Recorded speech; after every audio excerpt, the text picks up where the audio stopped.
Nah, tiga-tiganya itu tadi anggota DPRD itu semua dari Bandung semua itu perguruan tingginya? Oh enggak, beda. Oh beda lagi? Beda lagi. Oke. Tanya nih. Boleh Pak Menteri. Mas Tony, Iya, Pak. saya mau tanya ini. Itu kejadian pada tahun berapa itu? Yang penyediaan yang mana? Yang SLA. ijazah ya, SLA. S1. S1 itu tahun 2012. Oke. Ya, adakah yang tahun 2015? Oh enggak, saya enggak belum dapat. Oke. Ya, terima kasih. Berarti Pak Menteri belum. Kejadian masa lalu, ini memang terjadi di tahun lama Tapi itu. sampai 100 juta itu Pak? Iya. Tadi harganya? Ada yang 40, saya punya tarifnya itu, lihat itu data itu. Sampai ada yang 40, 60, 100, tergantung jurusannya. Makin prodi itu langka, dia akan menjadikan lebih mahal. Mas Tony, benar kata Pak Menteri ya, jurusan itu juga mempengaruhi harga? Iya, mempengaruhi harga, termasuk IPK yang dia minta, mempengaruhi. IPK juga? Iya. Jadi kalau saya mau IPK 3, berapa saya harus bayar? Nah, itu jurusannya apa? Jurusan yang paling top apa? Yang paling Seperti mahal? ada satu di salah satu departemen orang bekerja.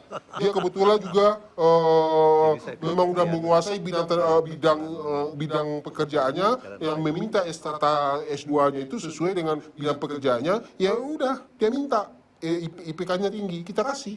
Itu dia bayar berapa tuh? Tapi secara rutinitas di bekerjanya dia bisa bertanggung jawabkan. Itu dia nggak kuliah berarti? Tidak. Iya. Mas Tony, Iya. ini kan kalau apa yang sampaikan Mas Tony kan ini kan lokasinya di Jakarta kan? Betul, Pak. Karena ini yang saya lakukan penggerbekan di tempat itu. Betul, Pak. Betul. Jadi inilah yang tahun 2015 sudah nggak ada. Kan benar ya Mas Tony ya? Betul, 2015 sudah nggak ada. Ini adalah sejarah lama kan? Betul. Oke. Itu penting Mas Soyo sekali. mau... Iya, mungkin nanti bisa dicek Pak. Ini kan efektif sistem yang Bapak mau bilang itu kan Januari. Mungkin berarti pilkada ini masih bisa Pak Putu ya? Kan pilkadanya kan 15 Februari. Ya, cuman dokumennya kan belum terkumpul ya. Kalau Tapi kan udah bisa dicek bisa ijazah nomornya gitu ya, kan. kalau yang 2017 ini karena kami tidak ada laporan yang secara detail tapi yang masa lalu ada 1.500 itu. Kalau ini ada laporan langsung saya akan tindak lanjuti. Saya nggak perlu. Saya kira Pak Menteri bisa dipakai pilot project yang Bisa nanti 2017 ini. 2017 ini. Ini namanya sivil nanti ya. Sistem verifikasi ijazah online. Karena implikasinya begini Bung, kendati pun yang bersangkutan menang dan bahkan dilantik sekalipun, Bisa kapanpun dibatalkan. kalau sudah dibuktikan itu langsung bisa diberhentikan, Betul. dibatalkan. Pidana itu.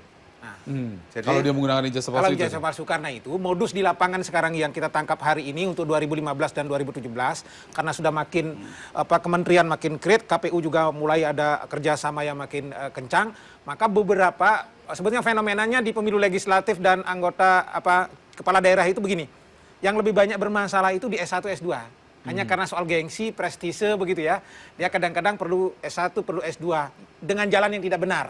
Nah maka di beberapa daerah dia nggak berani menggunakan S1 S2-nya, pakai SMA-nya saja mendaftar ke KPU. Tapi untuk artinya jadi Pak Putu, calon kepala kalau daerah. dia secara persyaratan dia lolos menggunakan ijazah Persyaratan lolos. SMA.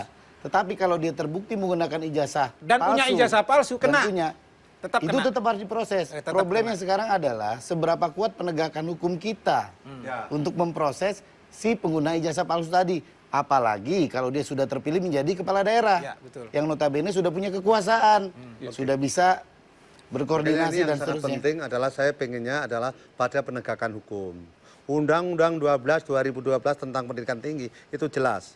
Pemalsuan ijazah, penipuan dengan cara penipuan ini jelas dipidana yang mengeluarkan minimal 10 tahun, maksimal ya 10 tahun dengan denda 1 miliar.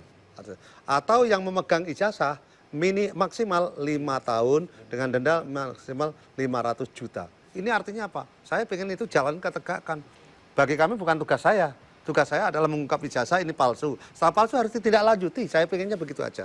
Harus ada orang yang dipidana. Supaya jerah. Kalau enggak pernah ada ini. Nah, tindakan inilah yang menjadi sangat penting. Menurut saya memang harus kerjasama yang baik antara Kementerian Ristekdikti, Polri, sama Kumham. Ini supaya apa? Harus kalau memang terjadi ijazah palsu, harus pidana. Itu harus gitu aja. Apa yang bisa kita lakukan untuk menghentikan ini semua? Kita akan bahas di segmen terakhir. Tetap bersama Bang.